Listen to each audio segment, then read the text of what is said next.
My collage is made up of images meant to tell a story of the life in the South Bronx. After reading the book Amazing Grace, I chose pictures that I think show the major challenges of those who live there. Their daily struggles are heartbreaking, and I wanted my collage to truly represent the plight. The South Bronx is a perpetual catch basin for the poor, said a pastor. It is a place where the city dumps its homeless, drug addicts, and other outcasts, and where in 1995 newly elected Mayor Rudolph Giuliani made major cutbacks in sanitation and inspection services and programs for children and teenagers. Service critical to the survival of those in poorest communities. How can such indifference to human life exist? One person interviewed said, I think it's evil and unnatural.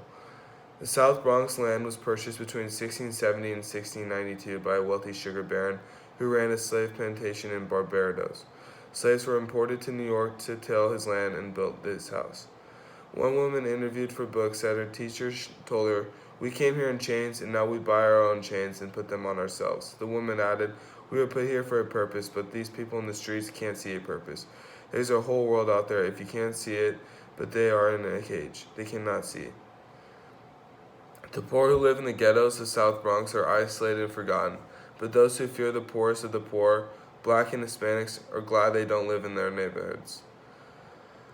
The South Bronx is a place where police officers are often scared to do their jobs, where building inspectors, rat exterminators, and other crucial services provided are afraid to work, and cab drivers refuse to go after dark, where parents can't allow their children to play outside alone, where most buildings in the community are in degrading condition and unsafe for those who live there, where the AIDS epidemic and those living with HIV has devastated the population, not just adults but children too, many born with HIV or even AIDS, where the needle exchange is necessary and important program to help stop the spread of diseases like tuberculosis, asthma, and AIDS-related illnesses, where the hospitals in the South Bronx like Lincoln are the worst in the nation. People can wait days to be admitted or turned away immediately.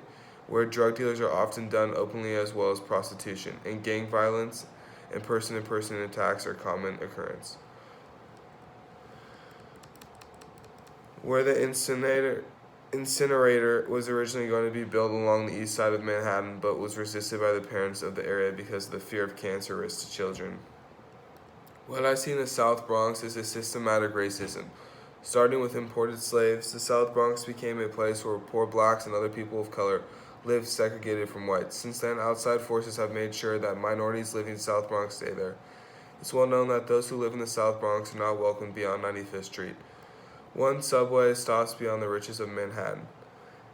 In a reading from Oppression by Marilyn Fry, she says, the experience of oppressed people is that the living of one's life is confined and shaped by forces, barriers which are not accidental or occasional, and hence avoidable, but are systematically related to each other in such a way as to catch one between and among them, and restrict or penalize motion in any direction. It is the experience of being caged in. All avenues in every direction are blocked or booby-trapped.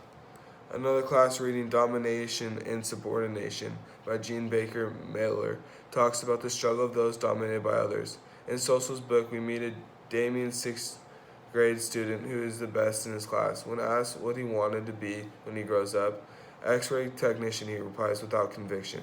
As Miller explains, subordinates themselves can come to find it difficult to believe in their own ability.